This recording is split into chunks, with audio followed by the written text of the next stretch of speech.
Bienvenue dans cette nouvelle édition du QG Weekend. Au sommaire de l'actualité, le président Roch-Marc Christian Kaboré, le chef de l'État du Burkina Faso, affirme que les relations de coopération avec la Côte d'Ivoire sont au beau fixe. C'était lors d'une interview exclusive sur Africa 24. L'économie sénégalaise se porte bien. Le président Macky Sall salue les performances économiques réalisées en 2015.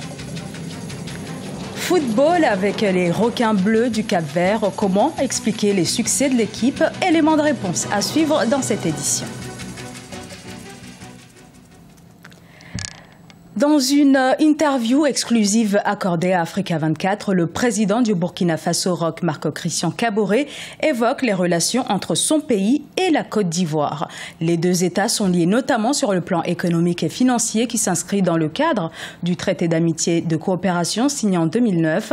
Les échanges commerciaux entre les deux pays s'élèvent aujourd'hui à plusieurs centaines de milliers d'euros. La diplomatie a également été évoquée avec notamment l'affaire Blaise Compaoré. La justice burkinabé demande en effet son extradition pour l'entendre sur l'assassinat du président Thomas Sankara. Gradiela Tchakounté.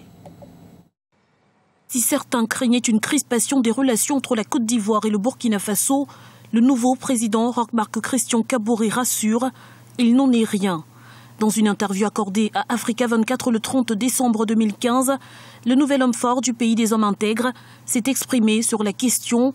Avec la Côte d'Ivoire, pays frère, les relations sont au beau fixe. Nous avons une obligation de relations entre la Côte d'Ivoire et le Burkina Faso.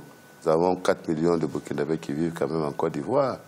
Et de ce point de vue-là, pour l'instant, nous sommes dans des phases de discussion. Pour le moment, il n'y a aucun problème qui se pose. Il se posera plus tard peut-être, mais pour le moment, non. Autre question sensible, l'affaire des présumées écoutes téléphoniques entre Guillaume Soro, président de l'Assemblée nationale ivoirienne, et Djibril Bassolé, ancien ministre sous Blaise Compaoré. Une affaire au cœur de l'actualité, mais sur laquelle le président burkinabé ne souhaite pas prendre parti. Pour le président Roch-Marc Christian Kaboré, il appartient à la justice de faire son travail. Même position quant à la possible implication de l'ancien président Blaise Compaoré dans la tentative de coup d'État de l'ex-régiment de sécurité présidentielle le 16 septembre 2015. Je considère que toutes ces questions, que ce soit celui du putsch, que ce soit celui des écoutes, toutes ces questions appartiennent à la justice militaire qui travaille sur ce dossier. Je l'ai déjà dit, nous attendons de voir la conclusion de la justice militaire. Et je l'ai dit et répété que s'il s'avérait que véritablement ces écoutes étaient authentifiées, je crois que de la part du président de l'Assemblée nationale de Côte d'Ivoire, ce serait une attitude, comme j'ai dit, inamicale. Rien de ce qui se passe au Burkina Faso ne semble donc étranger à la Côte d'Ivoire et vice-versa. Si historiquement les relations bilatérales ont connu des hauts et des bas, tout semble aujourd'hui indiquer que le nouveau président Roch-Marc Christian Kaboré ne manquera pas de renforcer les liens d'amitié et de coopération avec son voisin ivoirien, auquel son destin demeure, selon lui, indissociablement lié. L'interview du président Roch-Marc Christian Kaboré, accordée en exclusivité à Africa 24 au lendemain de son investiture, est à suivre sur notre antenne ce dimanche 3 janvier. Le président ivoirien s'est également adressé à ses concitoyens à l'occasion de la nouvelle année. Il évoque notamment la stabilité politique et les progrès économiques réalisés. En effet, l'économie ivoirienne est de plus en plus dynamique avec les réformes économiques initiées depuis 2011. D'ailleurs, le pays vient d'être admis au Millennium Challenge Corporation. Je vous propose d'écouter le président Ouattara. Notre pays vient de renouer avec ce qui fait sa réputation en Afrique et dans le monde. Je veux parler de sa stabilité politique, du climat de paix qu'il offre à nos concitoyens et enfin de la prospérité de notre économie. En effet, 2015 a été une nouvelle année de forte croissance économique pour la Côte d'Ivoire, ce qui nous a permis d'accroître les revenus des populations. L'année 2015 restera également une année charnière qui aura vu notre pays organisé dans la paix et la sérénité.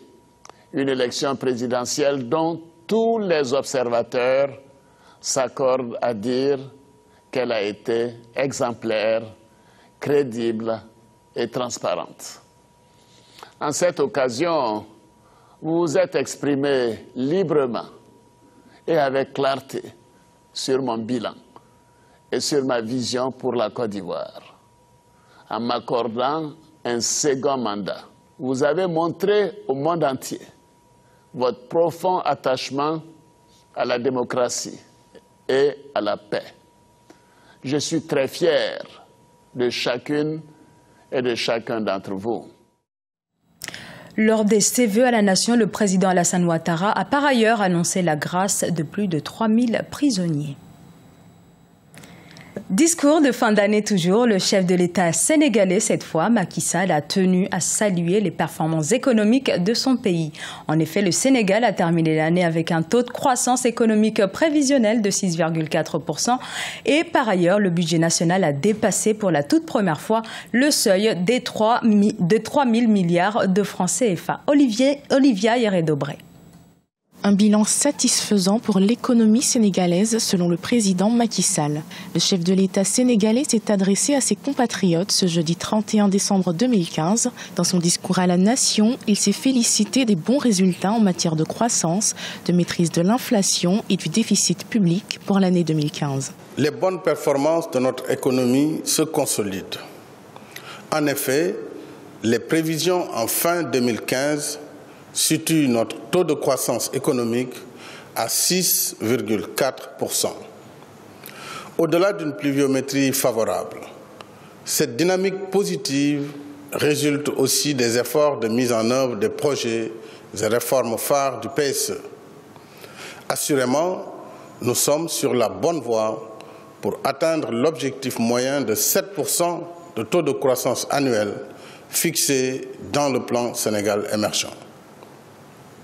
Dans le même élan, et pour la première fois, notre budget national a dépassé le seuil des 3 000 milliards et sera essentiellement financé sur ressources propres.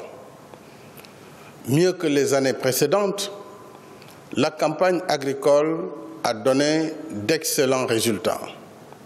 Rendons grâce à Dieu pour le bon hivernage. Nos efforts de modernisation de l'agriculture ont largement porté leurs fruits. Pour le président sénégalais, l'éducation et la formation resteront des priorités pour le Sénégal en 2016.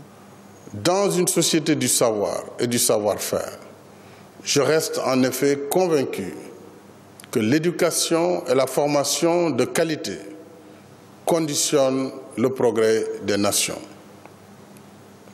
Aucun investissement n'est de trop pour réaliser une école pour tous, une école de qualité, une école viable, stable et pacifiée. C'est dans cet esprit que le gouvernement a procédé à la validation aux 2/3 des années de contractualisation et de vacation des corps émergents. Le président a également mis l'accent sur la consolidation des acquis démocratiques au Sénégal, notamment par les 15 propositions de réforme qu'il entend apporter grâce au projet de révision constitutionnelle. Des propositions qui feront sans doute l'objet de débats dans le courant de l'année 2016. Du sport pour terminer au Cap-Vert, les requins bleus, l'équipe nationale de football connaît un succès fulgurant depuis quelques années. Depuis 2003, ils ont enchaîné les victoires. L'équipe est parmi les 5 premières du continent. L'équipe de football a d'ailleurs été qualifiée à la Coupe d'Afrique des Nations en 2013. Comment expliquer cette ascension? Les explications d'Idlette Mirabel Bissou.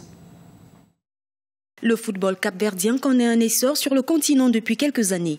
La sélection nationale de football est créée en 1979. L'équipe nationale dispute la première rencontre de son histoire en 1978 face à l'Angola et perd le match sur un score d'1-0. À la suite de l'affiliation de la fédération à la Confédération africaine et à la FIFA en 1982, la sélection s'engage pour la première fois dans les éliminatoires d'une Coupe d'Afrique des Nations en 1992 et dispute ses premières qualifications à la phase finale de la Coupe du Monde en 2003. Selon certains analystes, la bonne organisation de la fédération aurait permis au football capverdien d'avoir de bons résultats. Ce qui milite en faveur de ce football-là et ce qui fait que le football-là est de plus en plus visible, c'est tout simplement l'organisation, c'est les infrastructures, c'est un peu la stabilité, le sérieux qui est mis au niveau de l'organisation du football dans ce pays. En Afrique du Sud, en 2013, à la Coupe d'Afrique, à la phase finale de la Coupe d'Afrique des Nations, avec quand même des résultats très probants, une équipe du Cap-Vert qui a éliminé, on se rappelle, le Cameroun d'abord pour aller à la phase finale, et dans son groupe, le Cap-Vert s'est imposé quand même à certains pays comme le Maroc, comme l'Angola, pour se qualifier pour les quarts de finale. Ce n'est pas rien. Les requins bleus, comme on les appelle, se sont qualifiés à la phase finale de la Coupe d'Afrique des Nations en 2013 pour la toute première fois de l'histoire. La plus large victoire de la sélection était le 29 mars 2009 face à la Guinée équatoriale, 5-0. La plus lourde défaite encaissée par les Capverdiens, c'était face au Sénégal le 12 décembre 1981 où ils ont été battus 5-1. Lorsque vous prenez la sélection nationale, il y a des joueurs qui ont eu quand même la chance de s'expatrier et qui sont allés du côté de l'Europe. Vous les voyez un peu en France et même dans certains pays africains, notamment au Sénégal, et qui ont pu quand même, se taper une bonne dose d'expérience et revenir chaque fois en sélection pour défendre un peu les couleurs nationales. J'en veux pour preuve un certain Tavarel qu'on a connu un peu avec l'équipe nationale. Également certain Mendes, Platini et Nando le plus capé d'ailleurs de cette équipe, le plus ancien de cette équipe des requins bleus. En termes d'infrastructure, le pays dispose de 3 stades de 8 000, 5 000 et 15 000 places. Le stade de Praia a bénéficié en 2006 de l'une des premières pelouses synthétiques du continent. En ce qui concerne les réalisations, le pays est vainqueur de la Coupe Amilcar Cabral en 2000 avec 15 participations. Lors de sa deuxième participation aux Jeux lusophones en 2009, le Cap-Vert a été sacré champion de la compétition. Car finaliste lors de la Coupe d'Afrique des Nations en 2013, les requins bleus n'ont néanmoins jamais franchi le premier tour de la Coupe du monde de football. Les Cap-Verdiens ont terminé l'année 2015 au 39e rang mondial et au 4e rang sur le continent. Ce journal a été réalisé par l'ensemble de la rédaction. Nous vous remercions pour votre fidélité. Dans un instant, une nouvelle édition de l'actualité sur Africa 24.